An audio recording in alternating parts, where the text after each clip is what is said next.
بسم الله الرحمن الرحيم الحمد لله رب العالمين والصلاة والسلام على محمد وأهل بيته الطيبين الطاهرين اللهم صل على محمد وآل محمد وعجل فرجهم.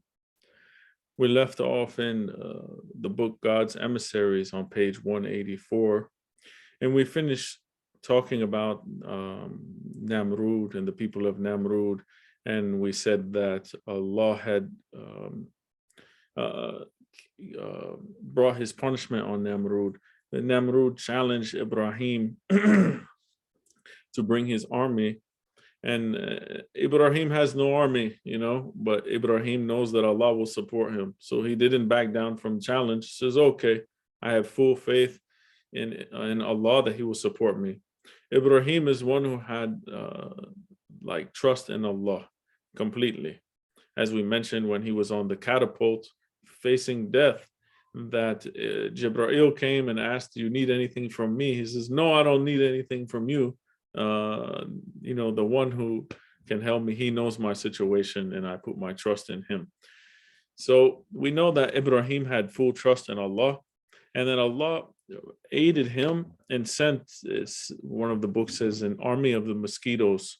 And these small creatures went through the spots in their armor and these things, and it killed many of them. And one of them this small, insignificant creature went through the nostril of Namrud, who claimed that he was God himself and the most supreme being. He got taken down by the small, tiny creature of a mosquito, went into his where his brain, and it killed him. Over time, he suffered from this thing.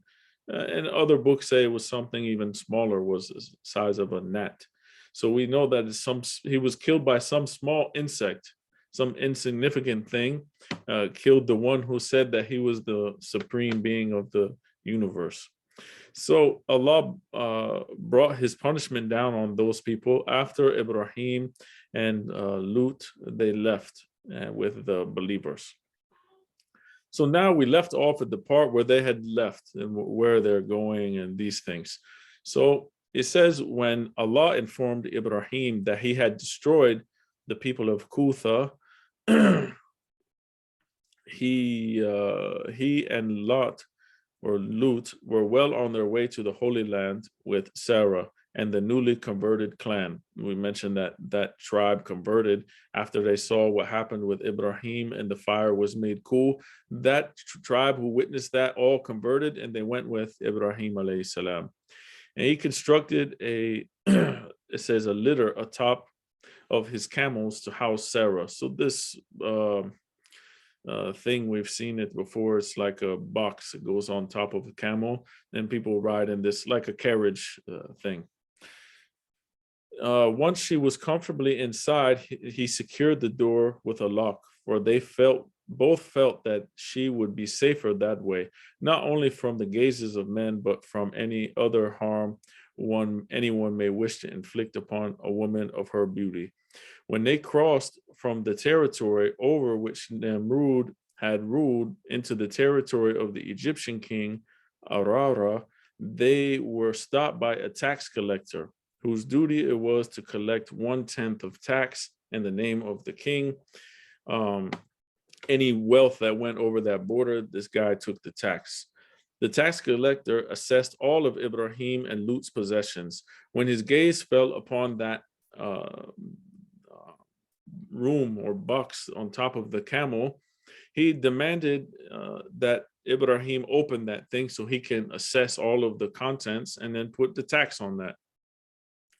Ibrahim told him, assess whatever gold or silver you think that this container would hold, and I'll pay 1/10 of that amount, but I won't open it. So he's saying, whatever you think gold and silver could fit in this room, you just bill me for that and I'll pay it, but I'm not going to open that container. So the tax collector, I guess he's curious now, and he insisted that he wouldn't stop until he opened that container and has to see it. So against his will, Ibrahim stood down and the man opened it.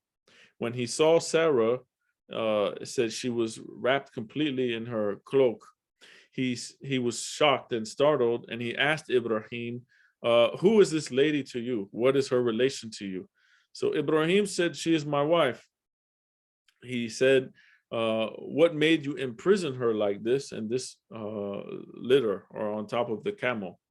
Ibrahim said that we felt this was better for her safety, so that no one's gaze looked on her.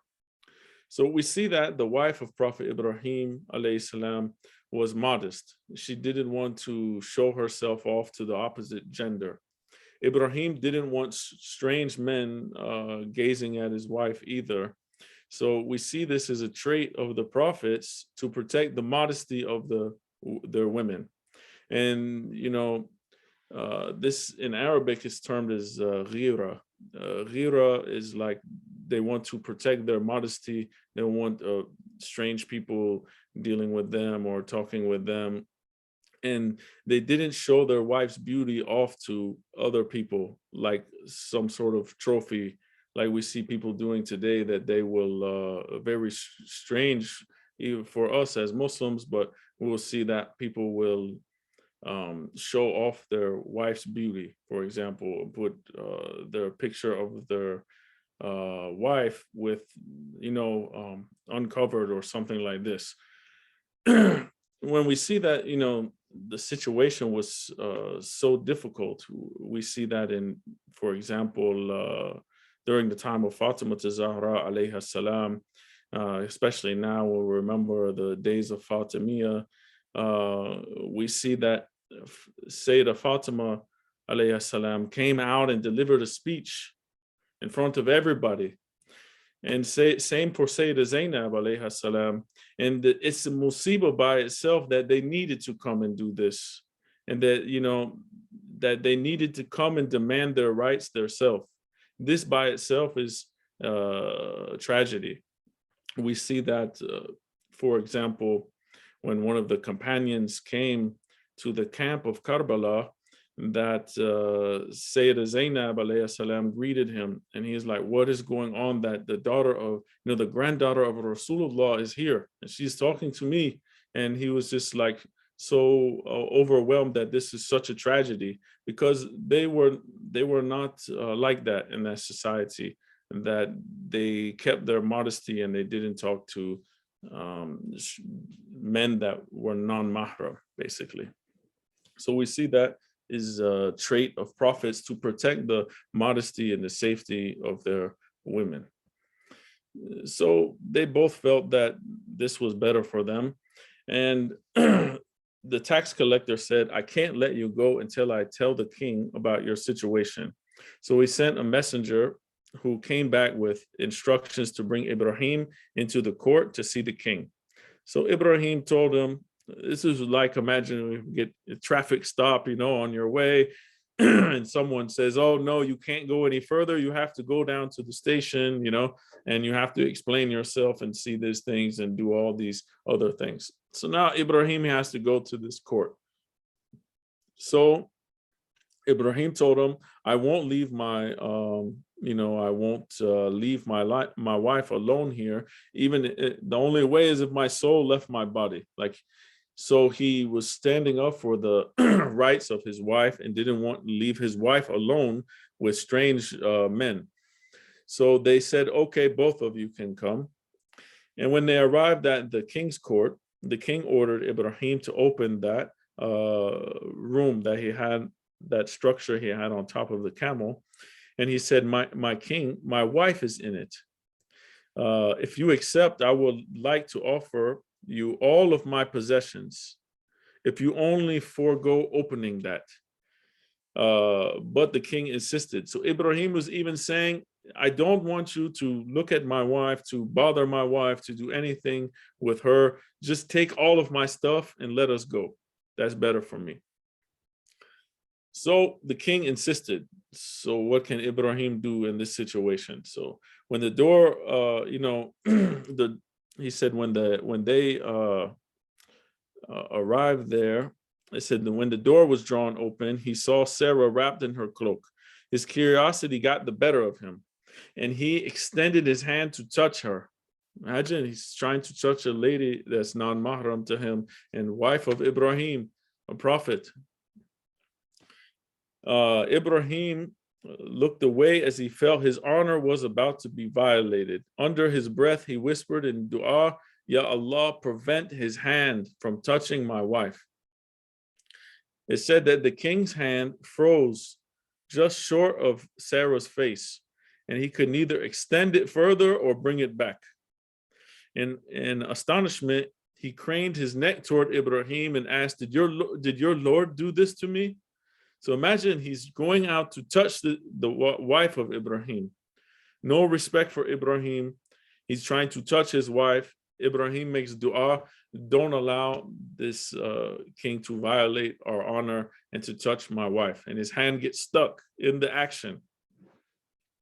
And he said, did your Lord do this to me?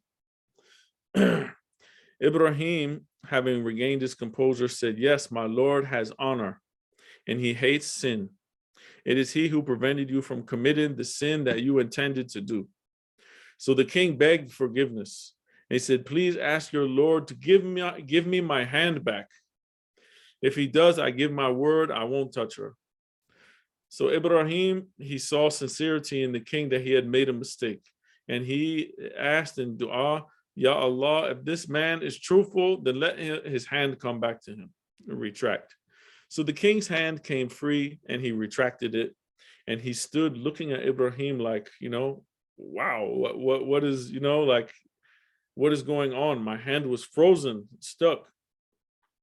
And he said that he was amazed at Ibrahim's sense of honor and at the power he wielded through his God. He honored him and told him, rest assured, neither I nor anyone else in my kingdom will harm your wife or touch any of the things that belong to you. He said, go ahead and go wherever you want to. But I have one wish that I'd like to ask you. He said, I'd like your permission to offer your wife an Egyptian handmaid, one who is both beautiful and wise. When Ibrahim granted him permission, Arara, the king, gifted to her his servant named Hagar, or Hajar in Arabic. So this is how Ibrahim came to know Hajar, through this encounter with this king. He gave her to Ibrahim as a gift for, freeing his hand from trying to do this and for seeking forgiveness, being able to seek forgiveness from his Lord. It calls to mind another situation similar when we read the miracles of Ahlul Bayt alayhimus salam in the time of Imam Hussein alayhi salam, that someone was in Kaaba and doing tawaf, and he saw beauty of a woman, and he reached out and he touched her doing tawaf, and his hand stuck to her, like he grabbed her and his hand was stuck on her, and they couldn't pull it, couldn't remove it. It was stuck. So this, it showed what he did, like he was embarrassed, ashamed. It was a sin he committed in front of Holy Kaaba. So they didn't know what to do. They couldn't remove his hand. So they took his hand, this person and the lady, to the ruler. And they were like, what do we do? Do we cut his hand off, or what do we do? They didn't know what to do. So they called on Imam Hussein alayhi salam, that your grandson of Rasulullah, advise us, tell us what to do. And the person, he did tawbah, he sought forgiveness from this. And Imam Hussein alayhi salam made dua that this man, have his hand released, and his hand was freed from that lady, from that sin that he had committed. So we see that this has also happened in other time. So after the king gave Hajar to Ibrahim, Ibrahim thanked him, and he offered him some words of wisdom and advice. Then him, Sarah, Hajar, and Lut, they took all of their things and they continued on with their journey. So the king walked a few steps behind Ibrahim, and feeling dwarfed by his tremendous presence. So he felt the great presence that Ibrahim commanded as a prophet of God. He had a strong presence. We see that when we read about Rasulullah sallallahu alaihi wasallam, that one of the miracles of Prophet was that no one seemed taller than him, or that we see that cloud followed, like shade followed him, or that if the person was taller than him, it didn't seem that when you looked that way. No one seemed taller than Rasulullah to make him look inferior or down. And they had a presence about them that others felt, they could feel the presence. I can't imagine feeling a presence of being near the Prophet of Allah. I remember going to Najaf one time that I was in Arba'in going into Haram for first time of Amir al-Mu'mineen alayhi salam. And when I went in, I felt like a lot of pressure, like a presence, but people were there and they're pushing this way and that way against your chest and your sides. But I didn't feel the pressure from there. I felt the pressure from above. It felt like something heavy was pushing down, like the presence that you felt in that shrine. And I've heard others say similar things about Imam Rida alayhi salam and other shrines of Ahlul Bayt, but just the presence you feel around them or around their shrine is something different. And so imagine being around them, in their lifetime. So the king told, it says, Allah told Ibrahim, stop, don't walk in front of this king. Walk behind him and show respect, for he rules over this land, and every land needs a ruler. So we see that in this case, Allah is telling Ibrahim, don't walk in front of this king, because now the people will look down on this king and maybe they will revolt and they will try to take over this king. That the king needs to have his respect over that land. So Ibrahim obeyed and he told the king, please go ahead, for Allah has commanded me to honor you and let you walk ahead of me to show deference to you. So since it was his land, he gave him preference and says, tafaddal, you go ahead, or we say bafarma, you go ahead, and I prefer you over me. Like we go to someone's house and we prefer that, that person, we give preferences. It's their house and they're king of their house, if we can say. So he respected that king and that ruler of that land. So the king asked, Allah has told you that to respect me? I testify that your Lord is kind, forbearing, and generous, and you have convinced me to follow in your religion.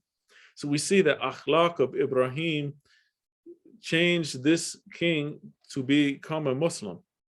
So Ibrahim embraced him and welcomed him into his new faith and taught him all the essential things that he needed to know about religion. And then he said bye to the king, and Ibrahim and his companions, that tribe, and his wife, and Hajar and Lut, they went on their way and continued to that holy land. So we see that when people when people hear the actual words of Allah, or they hear the teachings and they see the teachings of the religion, they'll fall in love with that. They will embrace Allah's way when they see the teachings of the religion being enacted in society. It's through this akhlaq or morality that we can call others to the path of Islam. It doesn't necessarily have to be with our words, it can be with our actions. And a lot of people don't know the true teachings of Islam. Most people who know about Muslims, they haven't read Quran. They haven't read the Sunnah of Rasulullah sallallahu alaihi wasallam, or the riwayat of Ahlul Bayt alayhimus salam. They have no idea the teachings of Ahlul Bayt alayhimus salam. But if we, exemplify their teachings in our behavior, and we show people in practice what their teachings look like, that we can be good followers of them, then people will be, enamored by us, and they'll say, wow, this person, they're so different than everyone else. Everyone else is so caught up in seeking money or seeking fame or running after this or running after that. And they're always worried about what people say and what these say and, all these things. But this person, They just want to help people. They just want to do good. And they help people even when no one is looking. Most people today, they want to help people when,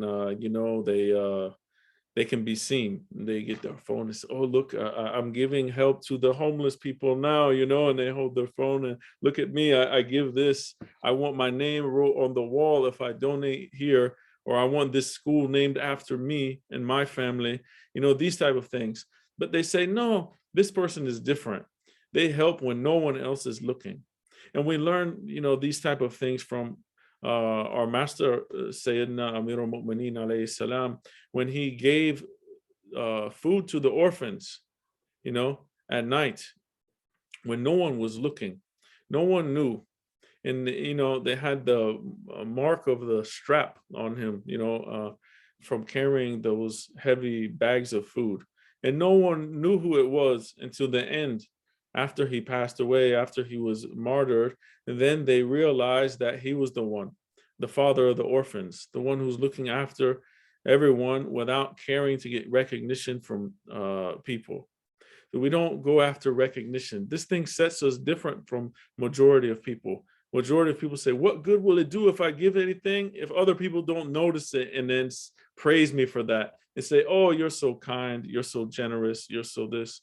But if we don't know, let our, right hand know what our left hand is doing, as they say, we keep it so secret, that we don't tell anyone about it. This is the true reward. This is the doing it for the good intention. So it sets us apart. They say, oh, well, all the other people, they are doing this, they're going drinking and doing this thing. Why don't you do it? I'm surprised people your age, normally they are drinking and partying and having fun, but you don't. You're way ahead of your time. They'll say, oh, you're mature. Every time they recognize something in you that's good and they tell you about it, you just tell them, I learned this from my religion. Prophet Muhammad taught me this. Imam Ali alayhi salam taught me this. Fatima Zahra alayhi salam, she taught me this, and you let them know that it goes back to them, that you didn't do this on your own. It comes from religion. And then they'll be fascinated and they'll want to know, well, what is that religion? Maybe I want to learn a bit more about it. And, our goal is not to be pushy, and we don't push religion on anyone. We just let people see. If they ask, then we answer them. And we tell them, here's something, you can learn about Islam, give them the books, let them learn, and, just give it to them and say, if you have any questions, come ask me. I'm here anytime you want. But most of the time, I really believe that if people see the actual teachings of Ahlul Bayt alayhimus salam and look at it from an unbiased perspective, open-minded, they will accept it. And they will say, even if they don't follow, they will say that, this is amazing and this is great teachings. Author, he says, in those days, it was not customary for, so this is an interesting thing about Ibrahim. It says it wasn't customary in that time for people to wear undergarments under their clothes. So they would wear clothes, for example, dishdasha, but they didn't have any such thing as underwear, we can say, in that time. They just wear their clothes and that's it.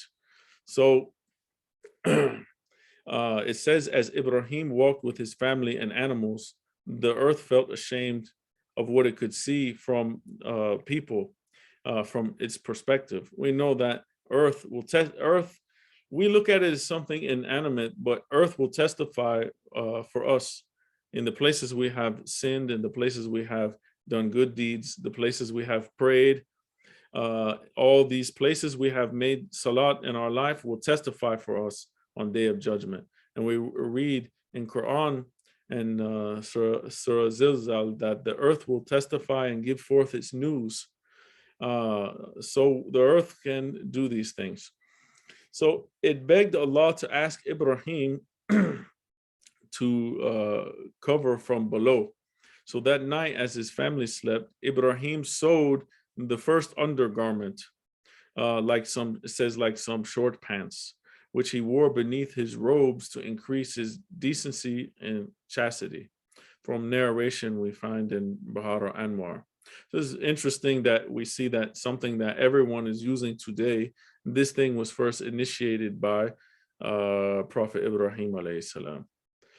So as they continued their journey, Ibrahim felt that his feet could no longer bear the rough terrain any longer. In those days, they didn't have any shoes. They walked barefoot. So it's really, imagine, walking all these places barefoot. So Allah taught Ibrahim to tie a piece of tough leather with thongs to his foot and ankle. Thus, he also became the first person to ever wear shoes. So all the shoes, we wear undergarments today. All of these, are inventions of Ibrahim that we see from our narrations. Interesting fact.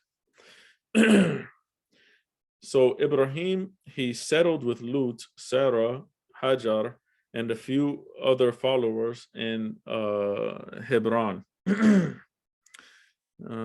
So we see that in the footnote, it mentions, let's see here, that it is somewhere around Jordan, or some say Palestine. So this area, he strategically chose this location, which lay at the crossroads of the trade routes between Yemen and Syria and Babylon. So somewhere here along all of these trade routes, he said he built a house there and established his estate with all the livestock and possessions he had took from his previous location. And when they settled there, Ibrahim and Lut started preaching, started calling people to Allah. They did a lot better here than they did in their past place. And then travelers and caravans constantly went through this area. So Ibrahim became very famous. His title they knew him by was the one who did not burn when Nimrud threw him in the fire. So he was famous for this story. Everyone knew that Nimrud tried to kill him, throw him in this fire, and Allah saved him and he didn't burn. So they would come and listen to Ibrahim and Lut, they would teach people, and then those people would spread out and go around and teach other people what they learned. He said he hosted them all generously and called them to the faith and obedience to Allah. Many accepted his teachings and turned towards Allah. So he did very good in doing da'wah in this place. So he saw that the place he was at was doomed, was destruction. They fought against him. So he left that place, went to somewhere else and taught in that place where it would be more beneficial. And sometimes that happens. Sometimes in a place and it's not beneficial for you and you're not covering any ground and you're not making any headway in doing tabligh. So they leave and they go somewhere else where they become more fruitful. We see in the life of Rasulullah sallallahu alaihi wasallam that Mecca was very difficult. People were killing the converts. Their life was miserable in that time. It was very dangerous. So what did Prophet do? He migrated, went to Medina. In Medina, he was very successful in establishing Islamic society, teaching people, making a very good community, all of these things. So sometimes you have to migrate for certain reasons. And this reason here, we see that it was better for him and more beneficial to spread the word of Allah from leaving that place and going to the other place. One day, news reached Ibrahim of trouble to the north of that city of Saddam. It says,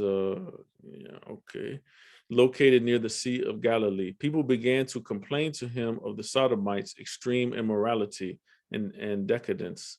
He decided to send Lut as his deputy to Saddam to warn its people and guide them back to the truth. So we see that Lut was also prophet, Ibrahim also prophet, two prophets at one time, same Musa and Harun. So Lut went to these people. So Ibrahim, he went to those people and tried to, guide them. It said they were doing a lot of haram, a lot of things And we'll get more into that when we study the chapter of Nabi Lut alayhi salam. Ibrahim spent numerous years in Allah's service. He sought out the poor and hungry and fed them generously out of what Allah had given him. So a lot of people, they like to store all of their things and they don't like to share. But Ibrahim was one who went and sought after poor people in order to help them and feed them. And it said he would pass long hours in the night doing sujood on the earth, worshiping Allah while others were sleeping. His perpetual invocation was to ask Allah to shower his mercy on his descendants, Muhammad wa ali Muhammad. Allahumma salli ala Muhammad wa ali Muhammad. So we see here that the prophets of the past, they all would send salawat on Prophet and Ahlul Bayt alayhimus salam. It's not something that started in time of Prophet. All of these prophets, they knew about the last prophet, and they would all send the salawat on him. We see that, for example, Nabi Adam alayhi salam sought Allah's mercy through their names. He says, it's even mentioned in Sunni books. We have a book called Ali fil Quran, where one of the Sayyid, he mentions all of the tafsir from Sunni sources, from Sunni hadith, famous ones that mention about Ali in the Quran.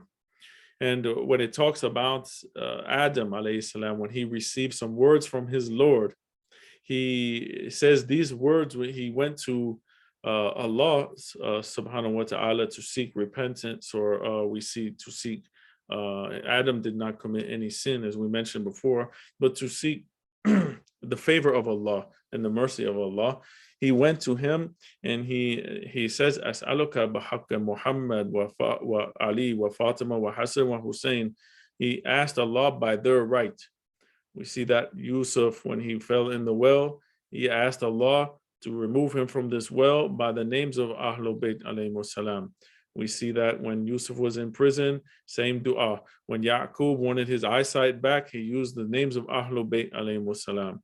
Musa alayhi salam struck the sea with his staff. He used the names of Muhammad wa ali Muhammad to split the sea. We see that Ibrahim went into the fire, used name of Ahlul Bayt. So we see that these prophets, even the other prophets, anyone wants to look in further, that I have lecture online about this, but the sources are coming. Hayatul Qulub, the first volume from Alama Majlisi. The book has been translated into English, the original one Farsi. So we see that he spent the time in sujood, sending salawat, subhanallah. That prophet, of their great nature, they're spending their dua, sending salawat on Muhammad wa ali Muhammad. It's said that the prophets could pray for anything, but why are they praying on blessings on Muhammad and the family of Muhammad, and they haven't been into the world yet? But we see that Prophet Muhammad sallallahu alaihi wa during Mi'raj, he saw angel, and this angel had he had hand and many fingers, like lots of fingers. He's counting. And he says, what are you counting with all these fingers? So angel says, I know the drops that fall in the sea. I know the sands that are in the desert. I know the leaves that fall from the trees. I'm counting all of these things. And the prophet was really amazed, like, wow, you can really, you can count all those things. So he says, yes. But the angel said, there's one thing I cannot count, at all. I can't figure it out. So the prophet is like, what? He says, whenever one of your followers does salawat on you, saying, Allahumma salli ala Muhammad wa ali Muhammad, I cannot count the thawab. There's so many rewards, I can't even count them with my fingers. So we see that all of the other things could have been counted, but the reward for sending salawat on Prophet and Ahlul Bayt alayhimus salam, it cannot be counted. Even our salat is not acceptable without salawat. If one forgoes the salawat intentionally, he's leaving something. We have to say salawat. we have to send blessings on them for our prayer to be accepted. So we see that Ibrahim is showing a prophetic sunnah that is good to send salawat and to do even in our sujood to ask Allah, because this is the place that we are closest to Allah, is in our sujood. And in this position, we're asking Allah to bless his best of creation and his household.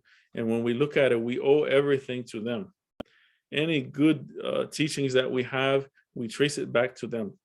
Everything that we have, that we are on a good path, is because that we have followed them. It's nothing from ourselves. It's from teachings of Ahlul Bayt alayhi salam and guidance of Allah subhanahu wa ta'ala. So we'll end here, and next week, inshallah, we'll talk about how Ibrahim alayhi salam got the name Khalilullah, or the friend of Allah. Sallu ala Muhammad wa ala Muhammad. Allahumma salli ala Muhammad wa ala Muhammad. اللهم صل على محمد وآل محمد وأجل فرجهم. جزاك الله. Oh, you're welcome. Afwan. So, if no questions, inshallah. So we will do class.